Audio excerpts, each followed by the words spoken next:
우리는 초자연적인 현상 아니면 답 없는 그런 상황을 그 상황에서 어떤 문제가 놀랍게 해결될 때 우리는 그것을 기적이라고 그래요. 저는 좀 그런 기적적인 사건을 좀 경험해 본 케이스예요. 제가 되게 건강해 보이잖아요. 근데 제가 오른쪽 다리를 절단할 뻔했다고 그러면 믿으시려나요? 제가 어렸을 때 골수염을 앓았거든요. 골수염이 여기 오른쪽 다리에서 시작되었고, 염증이 이제 만약에 척추를 타면 아예 이제 불구가 되기 때문에 그 염증이 안 가시고 염증이 올라온다 그러면 의사 선생님이 다리를 절단해야 된다고 그랬어요. 그래서 근데 그 의사 선생님은 이게 부모님한테 이제 다리를 절단하는 거를 생각하셔야 될 것 같습니다 라고 그렇게 말씀하셨어요. 근데 아버지는 매일같이 기도하시고, 어머니는 이게 다리를 쓰면 안 되고 어디 다쳐서 또 다른 염증이 생기면 안 되니까 어머니 맨날 저를 업고 다니시고, 그러다가 기적적으로 염증이 이제 사라지기 시작합니다. 그래서 그 의사 선생님은 저한테, 제가 그래서 배가 아파도 거기 가고 열이 나도 거기 가고, 그 의사 선생님이 병원비도 받지 않으셨어요. 뭐만 어디 삐고 다쳐도 물리치료 받아 무조건 그 병원. 의사 선생님이 저한테 너는 기정이가 아니라 기적이야 이렇게 말씀하실 정도로, 우리는 이제 하나님의 은혜로 어떤 문제가 이렇게 해결될 때 이건 기적이야 이렇게들 많이 얘기하세요. 근데 저는 기적이라는 표현보다 하나님을 떠올릴 때 어떤 내 삶에서 일어난 이런 기적, 이런 것보다도 한 클래스 더 위, 섭리라는 표현을 더 하나님을 높게 봐요. 기적이라는 건 어떤 능력을 통해서 뭔가를 우리가 감히 할 수 없는 일을 행할 때 기적이라고 할 수 있겠지만, 섭리라는 것은 그 모든 상황과 환경과 모든 것을 통해서 완벽한 타이밍에 일하시는, 그래서 섭리라고 해요. 오늘 여리고성 사건은 여리고성이 함락됐잖아요.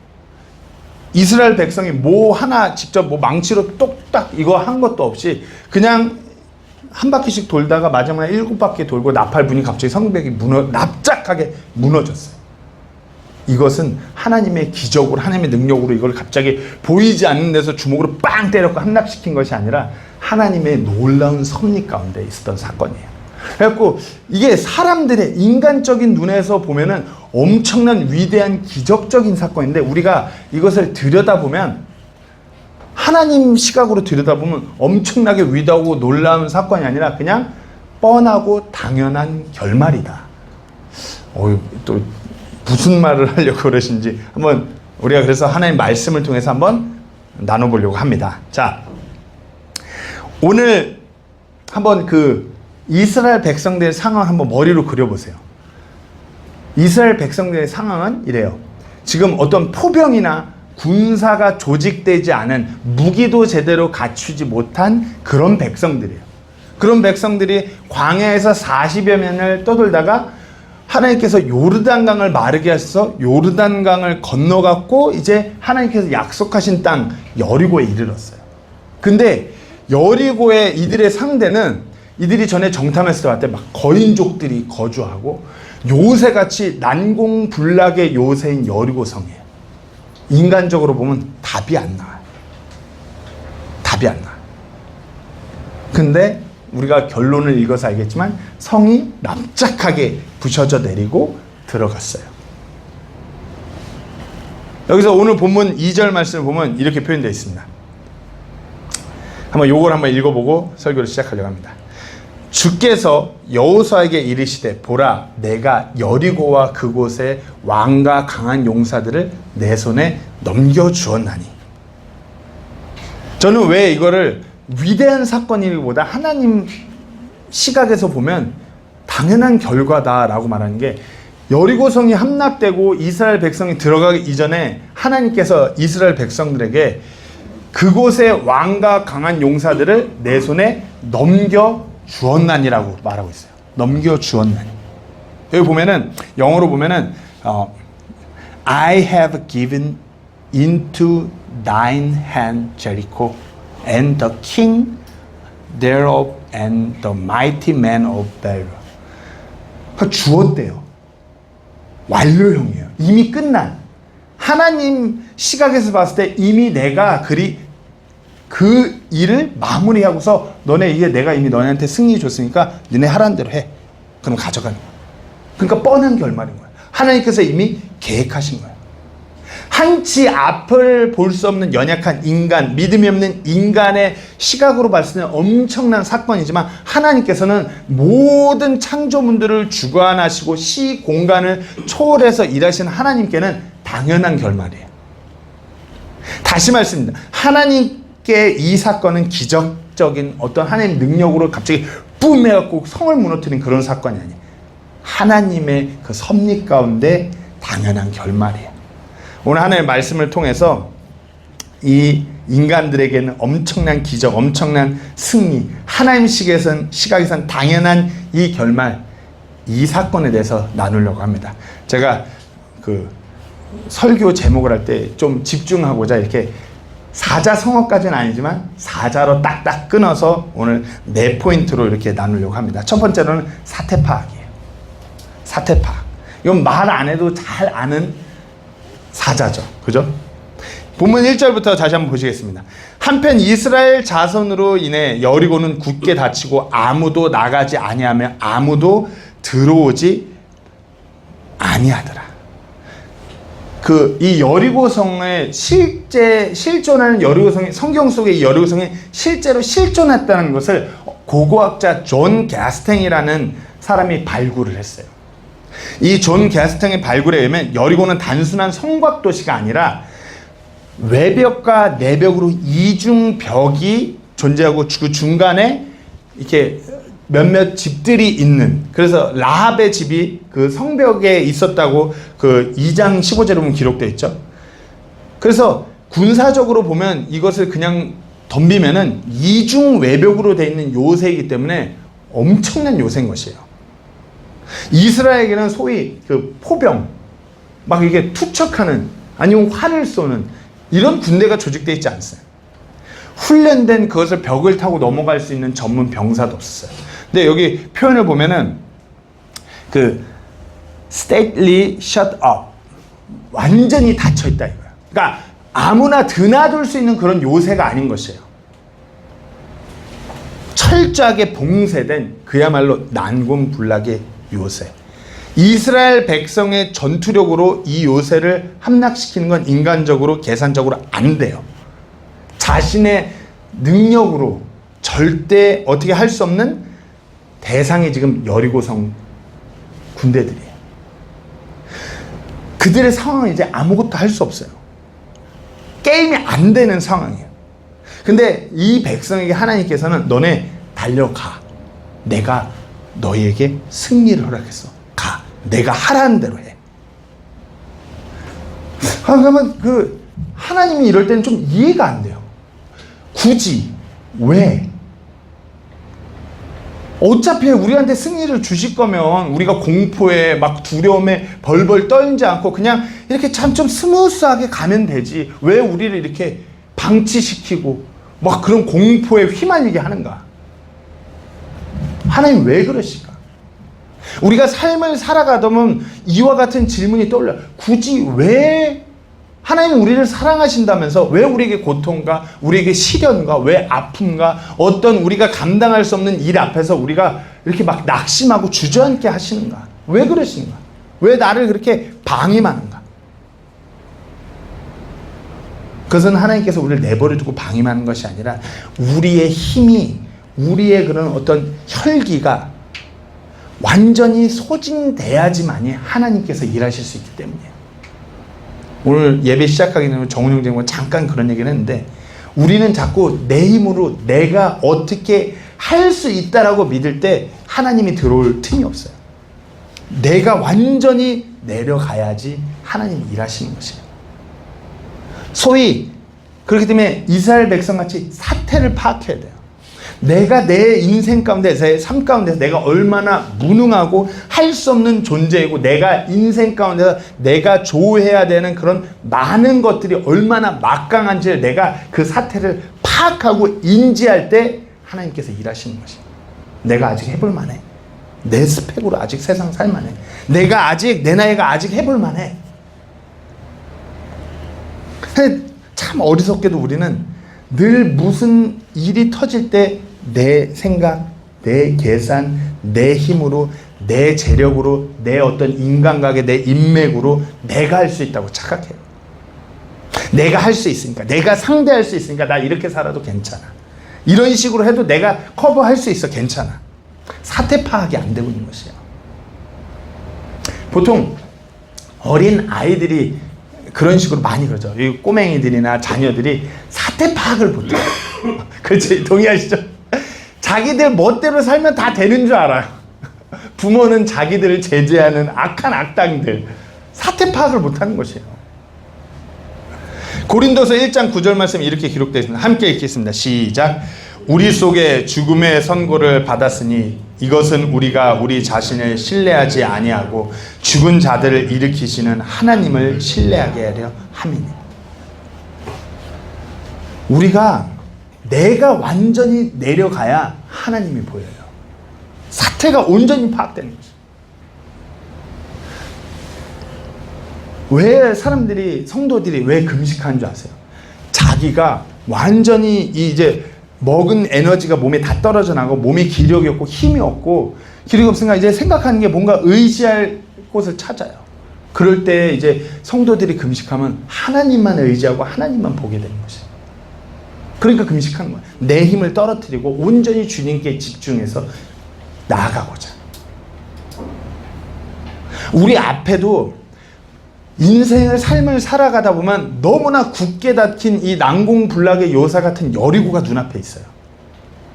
재정의 문이 닫히고 관계의 문이 닫히고 어떤 질병이 내 몸을 포위하는 것 같고 절망적인 상황이 다가가요. 그럴 때마다 어떻게 하시겠어요? 젊을 때는 내가 내 힘으로 어떻게 하겠다 막 아둥바둥해요. 막 20대, 30대 때 막 내가 다 할 수 있어. 내가 이겨낼 수 있어. 사태를 파악해야 돼요. 우리가 어찌할 수 없는 것이에요. 우리가 지금 이 세부에서 살아가는데 어찌할 수 없는 상황이잖아요. 어찌할 수 없는 사태예요. 파악을 해야 돼요. 내가 이 어려운 상황에 내가 어떻게 해보면 이겨낼 수 있을 거야. 아니요. 뭐 태풍이 오고 지진이 오고 전쟁이 나고 이 환율이 막 이런 거 내가 어떻게 해요? 내 가족을 이 상황에서 내가 끌고 가야 되는데 어떻게 해요? 아이들을 잘 양육했는데 내가 이 상황에 어떻게 해요? 사태를 파악해야 돼요.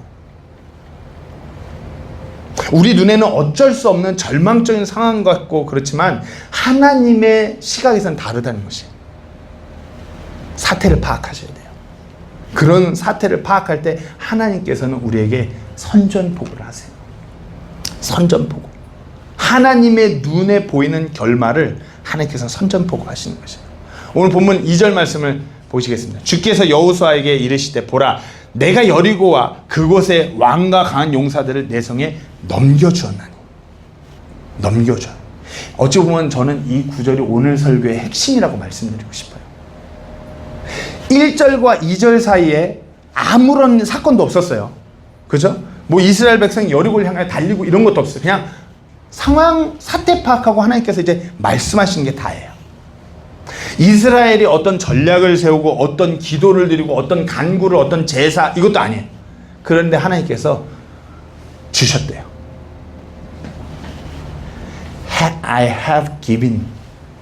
주셨대요. 이미 성취된 사실이에요. 하나님의 시각에서 이미 성취된 사실이에요. 이미 완료된 사실이에요. 이미 너희가 이겼다. 내가 너한테 주었다. 하나님께서는 자신의 백성의 승리를 이미 계획하시고 이미 준비를 마무리하셨어요.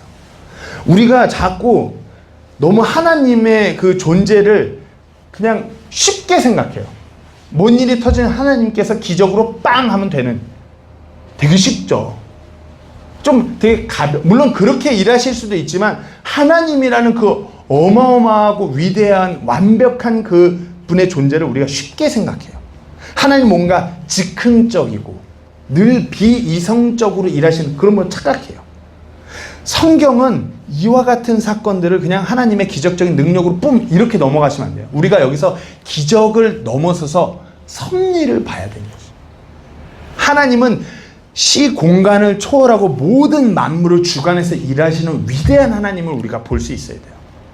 전지전능한 하나님이라고 우리가 말하는 것이에요. 그렇기 때문에 하나님께서 이렇게 선포하실 수 있는 거예요. 내가 완벽한 능력으로 일할 것이야가 아니라 이미 정확하게 문자 그대로 너네한테 줬어.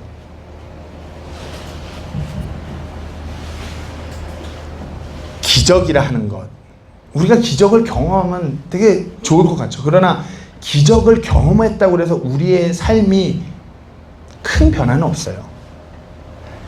기적적으로 다리가 온전히 됐지만 언젠가는 이 다리 못 써요. 그렇죠? 기적적으로 건강이 회복됐다 한들 언젠간 다 죽어요. 그러나 중요한 것은 섭리예요. 하나님의 절대적인 그 섭리. 하나님께서 그 섭리 가운데 우리와 함께 하시고 계시는 것이에요. 오늘 특별히 이 여리고 성이 함락된 것을 통해서 단순히 하나님과 무슨 성을 부셔서 이런 기적이 아니라 하나님의 위대한 섭리를 한번 보길 원합니다. 저는 이렇게 성경 말씀의 이 과거의 이 기록들이 지질학적으로 고고학적으로 이것이 정말 실제적으로 이렇게 일어났다는 사실이 증명되는 걸 이렇게 함께 나눌 때 너무 기쁜 것 같아요. 자, 이 여리고 지역에 대해서 지질학적, 역사적 자료로 한번, 역사적인 팩트로 한번 나눠보려고 합니다. 자, 지질학적 배경. 이 여리고성은 요르단강, 그 요르단 계곡과 함께 붙어 있는 지역이에요. 근데 이 지질학적 배경이 요르단 계곡과 사해 단층대에 맞물려 있는 지역이에요. 지질학적 배경이 요 단층이 보이세요? 요거 하나 단층들이 이렇게 겹쳐 있는 지역이에요. 이렇게 보면 이제 저도 이게 뭔 단층이 겹쳐 있는 게 뭔가 이게 뭘까요? 이렇게 하면 잘 모르는데 불해골이 하면 좀 아시겠어요? 지진이 자주 오는 그게 이 단층들이 겹쳐 있는 지역들이에요. 즉 다시 말해서 이 여리고 지역과 요르단 이복 요 지역은 지진이 오는 지역이에요. 사해와 이 사해 지역과 여리고는 이 세 개 주요 주양 이동 단층 중 하나인 사해 단층대를 따라 위치해 있습니다. 즉 지진이 일어나는 지역이에요. 역사적으로 봐도 이 지역에서 수많은 지진이 있었어요. 수많은 강진이 있었어요. 연구원들은 그 사해 연안 제엘림 단구에서 과거 2000년 동안 그런 고지진한 기록을 복원했고 퇴적층의 변형된 구조를 통해서 기원전 64년, 31년, 서기 33년, 363년, 1927년 등 역사적으로 기록된 엄청난 강진들이 이 지역에서 발생했음을 과학적으로, 역사적으로 입증했어요. 성경에 이 여호수아기 이 구약 앞에 자리하고 있는 이 책의 이 엄청난 사건이 실제적으로 지진을 통해서 일어난 것이에요. 자, 이렇게 하면 뭔가 팩트가 아닌 것 같으니까 근현대 실증적 사례, 지진의 빈도 1900 그냥 근처부터 얘기합니다. 1927년 7월 11일 사해 북부 진앙으로 하는 강도 6.2에서 6.3 규모의 강진이 발생했어요.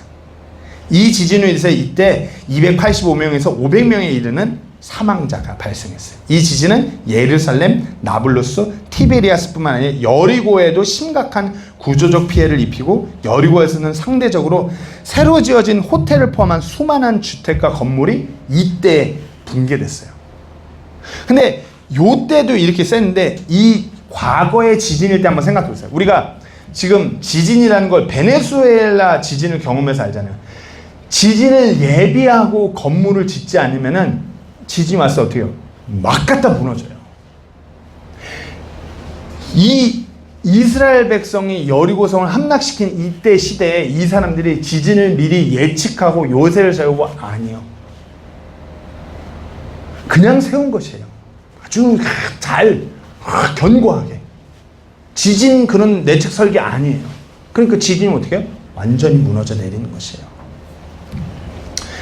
그 여리고성 함락 사건을 다루기 이전에 이스라엘 백성들이 어느 강을 건넜죠?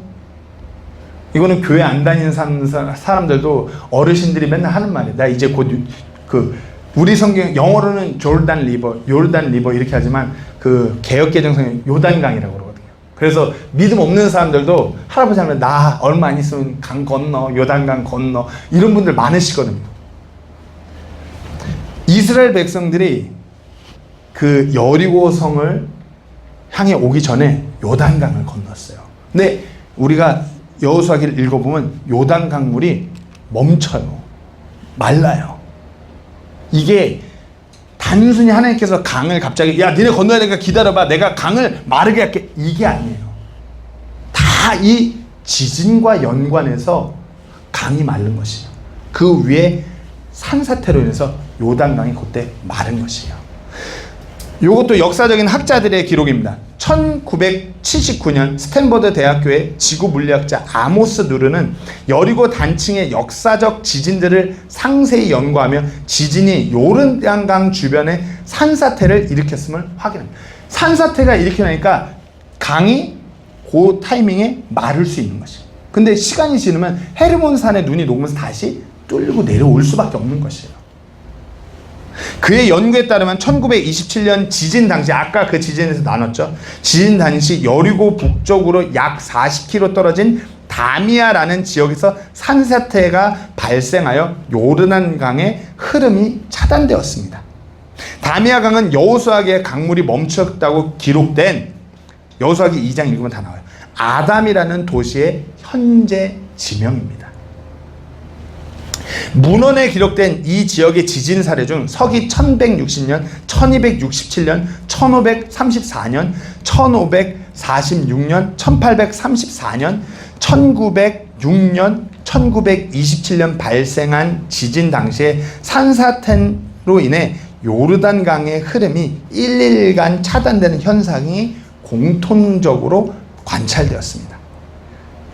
제가 여호수아기 아까 2장이라고 했는데 여호수아기 3장입니다. 제가 한번 읽어드릴게요. 아까 그 여호수아기 3장 그 아담이라는 지역에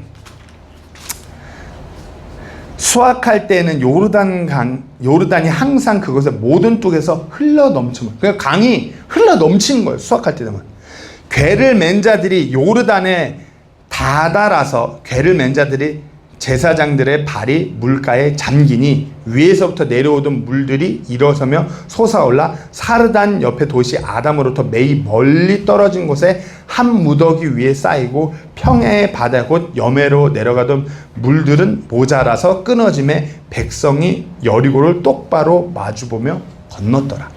그렇죠. 강이 말랐어요.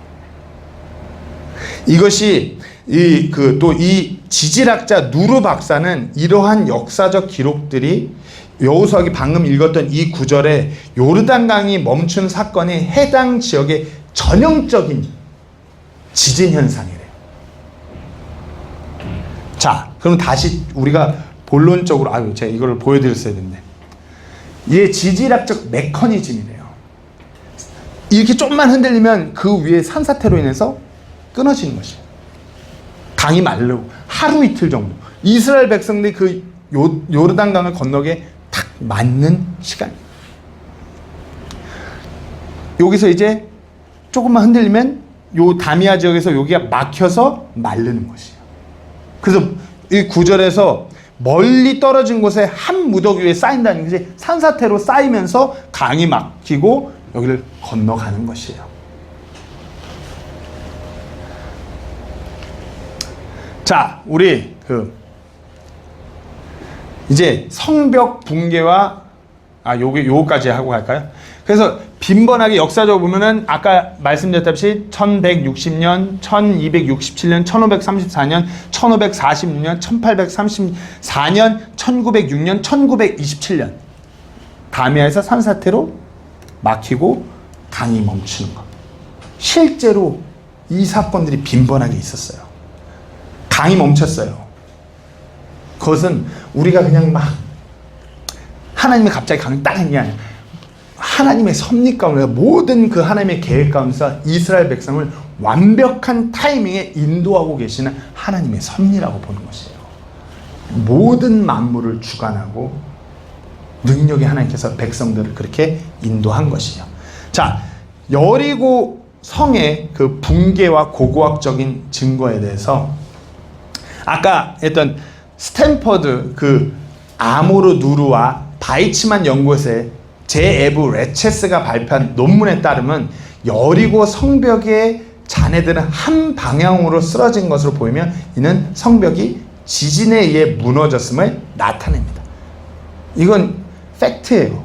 이게 저명한 학자들의 논문에 실린 글이에요. 이들은 여리고 성의 함락을 비롯해 성경의 여러 사건들의 사해 지구대를 따라 반복적으로 발생하는 지진에 의해 유발될 수 있다고 분석했어요. 우리는 여기서 이제 이 무능한 인간들과 창조주, 피조물을 주관하는 하나님의 시선차를 이제 목격하는 거예요. 백성들에게는 그저 하나님의 엄청난 기저로 강이 마르고 성이 무너졌구나 했는데 하나님의 시각에서는 본인이 하나님께서 창조한 그 모든 피조물들이 이렇게 돌아가는 것을 다 알고 그거에 맞춰서 완벽한 타이밍에 백성을 인도한 것이에요. 내가 창조했고 내가 이때 이렇게 무너진 사이클은 너는 요때 들어가면 돼. 내가 이미 계획했으니까. 하나님께는 당연한 결말인 것이에요. 내가 정한 때 정한 그 타이밍에 가서 그대로 승리만 가져오면 되는 것이야. 우리에게 엄청난 기적은 이렇게 모든 삶의 모든 부분이 하나님 눈에는 당연한 결말이에요. 성벽 붕괴의 3단계 메커니즘. 지반이 액상화. 막 좀 물이 하면서 쉽게 무너져. 그리고 구조물이 흔들릴 때 분리가 되고 무너지는 것이. 근데 무너지는 게 뒤로 무너진 것이 아니라 앞으로 무너졌고 백성들의 하나님께서 약속한 니네 무너지면 눈앞에 보이는 곳으로 들어가. 그렇게 진입로를 형성하는 것이에요. 현대적으로 우리가 봤을 때 여리고 지진 고대 사건의 재현이라고 그렇게들 말해요. 그러니까 여호수아기 3장 6장에 요르단강이 멈추고 마르고 성이 막 지진으로 무너진 그 사건이 1927년에 재현됐다라고 그렇게 말을 해요. 성벽 붕괴와 요르단강 차단이 동시에 발생한 현대적 사건이 1927년이에요.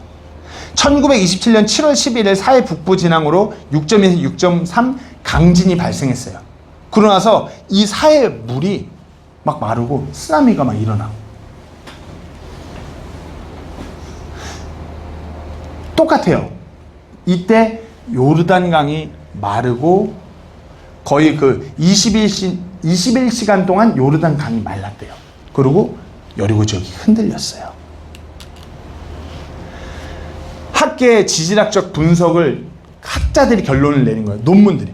지구 물리학자들이 일치된 견해예요. 스탠포드 대학교 그 아까 말했던 아모스 누르 박사와 아까 그 바이 조만 연구소의 레브 레체스 박사 등 저명한 지구 물리학자들은 이 지역의 단층 기록을 철저하게 분석하고 여리고 성의 붕괴와 요르단강이 말랐던 이 사건이 1927년에 똑같이 구현된 것이다. 똑같은 사건. 그렇기 때문에 여리고 성의 함락 사건은 분명하게 이 땅에서 있었다라고 이미 학자들이 확실하게 프로브해낸 결과인 것이에요. 그래서 이렇게 기록했습니다. 이거는 그 콜린 햄프셔스라는 그 The Miracles of Exodus, 그러니까 여호수아의 기적 이렇게 되어 있지만 이 어떻게 여호수아의 이 사건들에 대해서 이 지질학적으로 이걸 모든 분석해낸 학자가 이렇게 기록한 것이에요. 이러한 자연현상을 기적으로 만드는 것은 그 타이밍입니다. 예를 들어 이스라엘 백성이 강둑에 모여 건너가기를 간절히 바랐던 그 순간에 요르단강이 멈춰섰습니다. 그 완벽한 타이밍을 알고 백성들을 그렇게 인도할 수 있는 건 그것을 만든 분밖에 할 수 없다는 것이에요. 모든 것을 주관하는 그 하나님.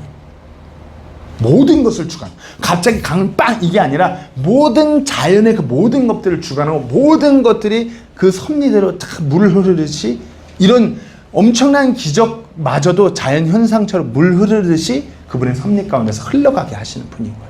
그냥 단순한 기적보다 더 대단한 섭리인 것이에요. 그리고 이것이 실제적으로, 그러니까 이제 우리가 이성적으로 봐도 이건 실제한 사건이에요. 그런 하나님. 여호수아기 55장 8절에서 9절 말씀을 같이 읽겠습니다. 시작. 내 생각들은 너희 생각들이 아니며 내 길들은 너희 길들이 아니니라 주가 말하노라. 하늘들이 땅보다 높음같이 그렇게 내 길들은 너희 길들보다 높고 내 생각들은 너희 생각들보다 높으니라. 모든 것을 창조하시고 주관하시는 전지전능한 하나님의 생각을 우리가 감히 헤아릴 수 없는 것이에요. 우리는 우리 눈앞에 이 육신의 눈에 보이는 것으로 판단하는 게 다지만 하나님께서는 모든 것을 넘어 바라보시고 시공간을 넘어 우리의 과거, 앞날까지 다 바라보시면서 일하시는 하나님이에요. 그러니까 너무 틀린 것이에요. 우리가 가고자 하는 길과 하나님께서 우리를 인도하고자 하는 그 길이 다를 수밖에 없는 것이에요.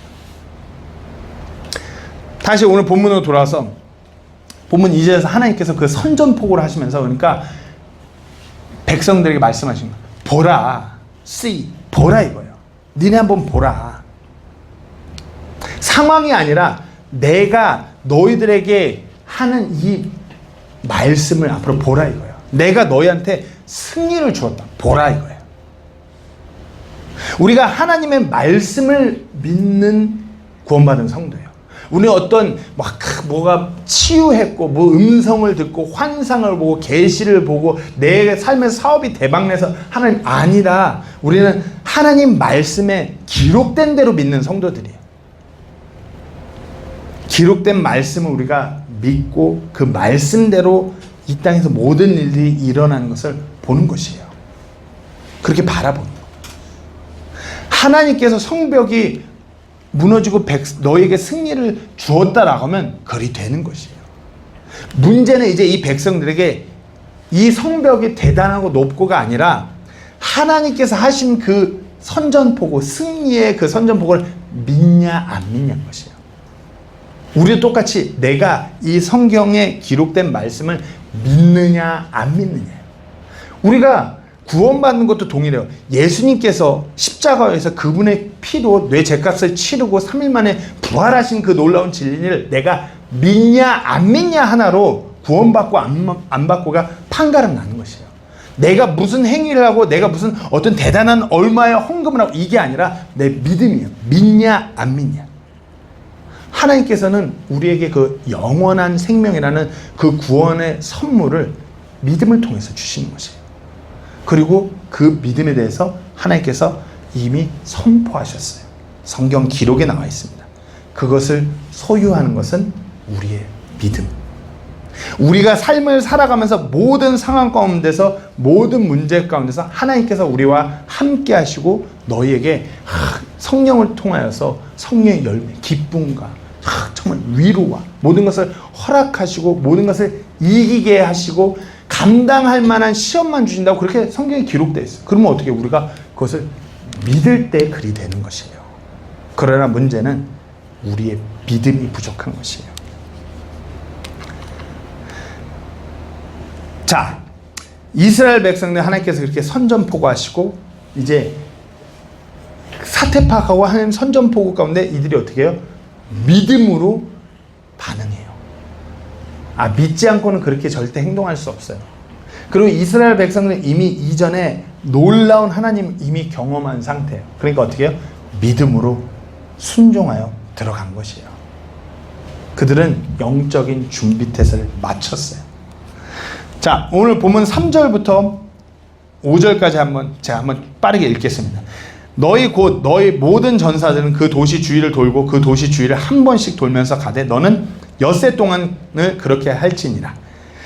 7명의 제사장은 궤 앞에서 숫 양의 뿔 나팔 7개를 들고 갈 것이요 7째 날에는 너희가 그 도시 주위를 7번 돌고 제사장들은 나팔을 불 것이며 그들이 숫 양의 뿔 나팔을 길게 불어 너희가 나팔 소리를 들을 때 온 백성은 큰 소리로 외칠지냐. 그러면 그 도시의 성벽이 납작하게 무너져 내리리니 백성은 각각 곧장 자기 앞으로 올라갈지니라 하시니라.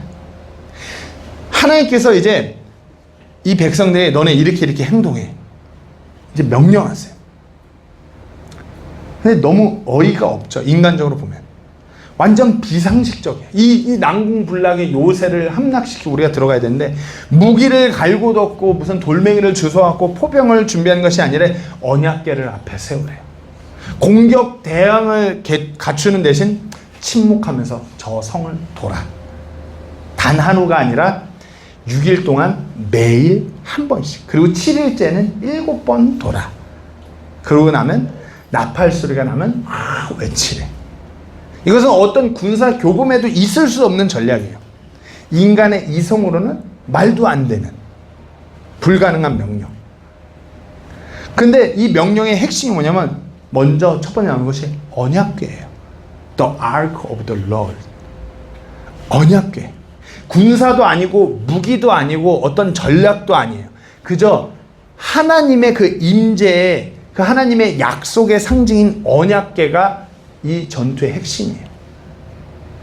다시 말해서 하나님께서는 이 백성들에게 준비된 것이, 하나님께서 너희와 함께 하시는 것을 믿냐 안 믿냐, 이것을 준비하는 것이에요. 언약궤를 앞에 세우고 말씀대로 간다는 것은 우리가 약속하신 그 승리를 하나님께서 우리에게 주시고 우리와 함께 하시는 것을 우리가 믿고 하나님의 그 임재를 우리가 경험할 줄로 믿습니다 하는 것이에요. 이것이 하나님의 은혜예요. 이들의 믿음을 준비시켜서 함께 하시는 것. 믿음을 소유하게 하는 것이에요. 이성적으로, 인간적으로 이게 무슨 소용인가? 성벽이 돈다고 해서, 나팔 소리가 난다고 저 성벽이 어떻게 돼? 그런 조급함과 불신앙을 내려놓고 오직 하나님께서 하신 말씀에만 의지하여서 걷는 것. 이것이 하나님께서 이때 이 백성들이 요구한 믿음의 순종인 것이에요. 결말은 이미 정해졌어요. 그러나 하나님께서 정하신 이 결말대로 이 백성들이 빚어지는 시간이 필요한 것이에요. 조금 조급할 필요도 있고요.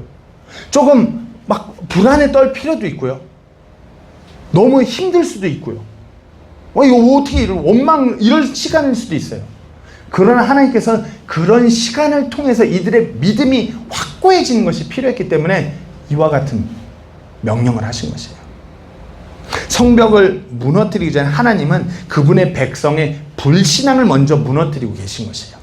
인생이 내 뜻대로 안 되는 것, 내 삶이 그렇고 내 배우자가 그렇고 내 자녀가 그렇고 내 사업이 그렇고 내가 살아가는 이 세상 현상들이 내 뜻대로 안 돼요.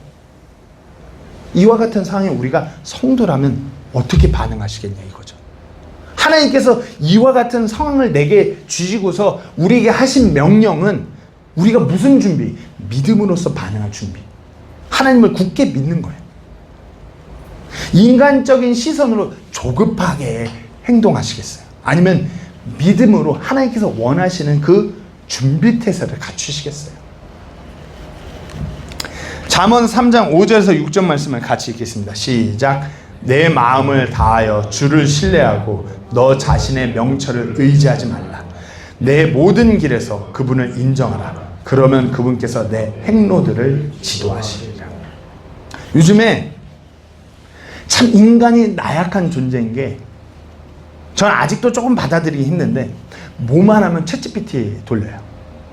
내가 이렇게 뭘 리서치하고 인터넷으로 리서치하는 것도 안 해요. 내가 리서치하고 아니면 책이나 신문이나 학술지를 통해서 정확한 정보를 얻어내기보다 그냥 너무 쉽게 챗GPT를 의지해요.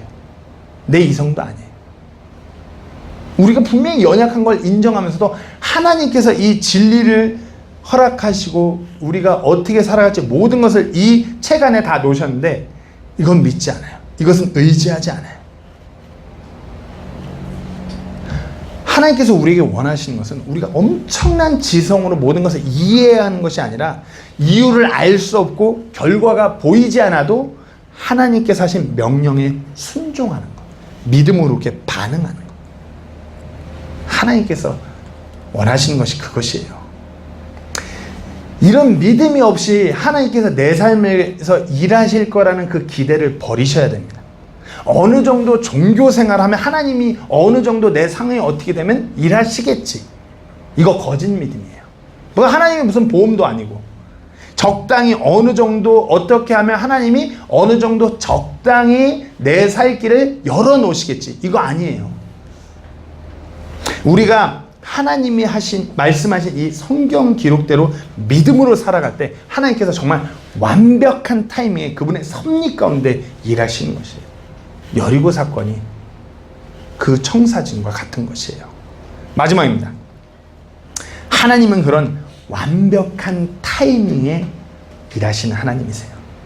적시적지. 완벽한 타이밍에 그 완벽한 곳에서 하나님께서 일하시는 것이에요. 오늘 본문 20절 말씀을 같이 읽겠습니다. 시작. 제사장들이 나팔을 불 때 백성이 그렇게 외치니라. 백성이 나팔 소리를 들을 때 크게 소리질러 외치니 성벽이 납작하게 무너져 내림으로 백성이 각각 곧장 자기 앞으로 나아가서 도시로 올라가 도시를 점령하고.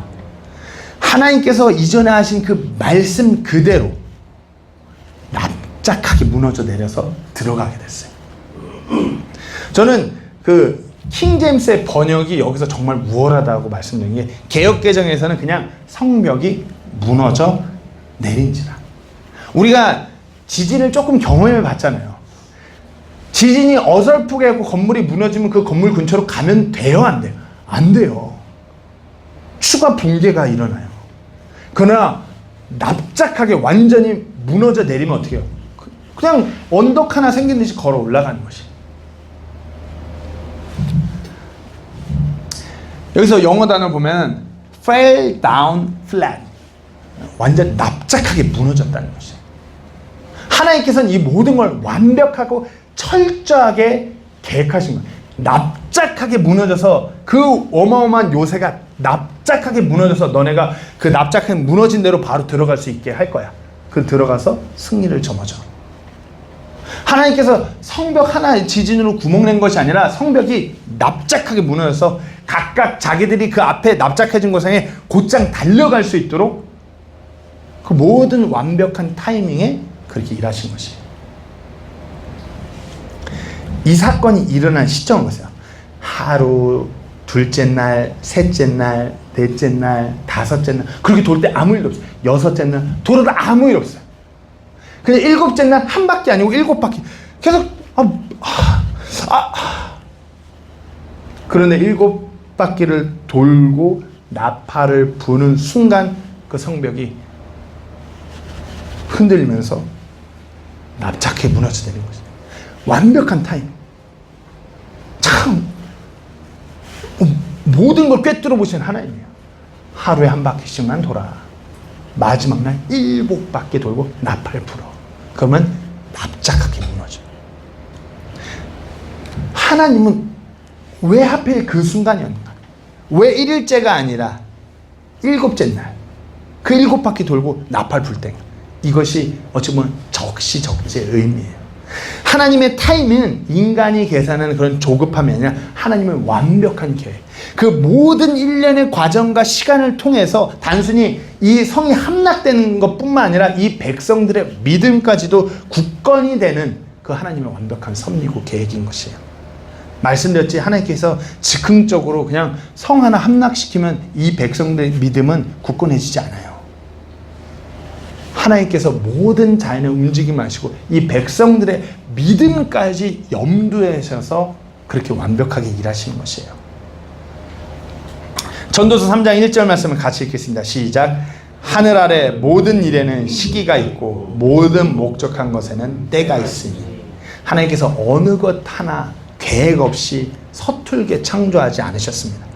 모든 것은 하나님께서 계획하시고 하나님의 목적한 바를 이루시고자 계획하신 것이에요. 그리고 그분께서 목적하신 대로 그분의 완벽한 타이밍에 일하신 하나님이세요. 이제 여기서 그 타이밍의 문제는 내가 믿음으로 나아가냐 안 나아가냐. 완벽한 타이밍에 내가 그 타이밍을, 하나님의 그 섭리를 경험하는 것은 내가 믿음으로 가냐 안 가냐 때문에 히브리서 기자는 히브리서를 이렇게 기록했어요. 히브리서 11장 30절 말씀을 같이 읽겠습니다. 시작. 믿음으로 그들이 이레 동안 여리고 주위를 돌매 그곳의 성벽이 무너져 내렸으며. 인간적으로 아닌 것 같고 불안하고 한데 이들은 믿음으로 하나님께서 분명히 일하실 거야. 점점 처음엔 첫째 날 막 뭔가 조급하고 불안한데 점점 그들의 불안한 마음이 믿음으로 바뀌면서 마지막에 그 일복하게 돋고 나팔을 불 때는 이 믿음이 확고해진 것이에요. 오늘 이 본문 여리고성은 그 어떠한 무력을 쓰지 않고 그 성벽을 함락시키고 승리한 기적의 장이 아니라 믿음의 장인 것이에요. 하나님께서 계획하시고 목적하신 바대로 이들의 믿음이 굳건해져서 들어가 그 승리를 거머쥔 것이에요. 조금이라도 이들의 믿음이 흔들렸다면 그렇게 행동하지 않았어요. 하나님의 응답이 늦어진 것 같고 하나님이 자기가 계획하신 것처럼 일하시지 않는 것 같아요. 그러나 우리가 분명한 것은 하나님께서 계획하신 결말을 바꾸시지 않으세요. 그 결말을 감당할 수 있도록 우리를 빚어가는 과정에 있는 것이에요. 우리는 그렇게 일하시는 하나님을 신뢰하고 믿어야 되는 것이에요. 우리가 때로는 우리의 삶이 이 6일과 같이 눈에 보이지 않아요. 그 7일째에도 몇 바퀴 도는 그 순간에도 너무 조급하고 뭔가 하나님께서 일하셔야 될 것 같은데 이거 지금 이제 끝자락인데 그때 믿으셔야 돼요. 하나님께서 7일째 그 마지막 타이밍을 준비하고 계시는 것이에요. 말씀을 맺겠습니다. 여호수아 6장 말씀은 우리에게 두 가지 시선을 제시해요. 인간적인 시선. 1절을 보면은 절망이에요. 그리고 20절을 보면 뭔가 완벽한 엄청난 파워의 기적이 일어난 것 같아요. 근데 이렇게 이런 절망에서 이런 기적을 경험한다고 우리의 믿음이 굳건해지진 않아요.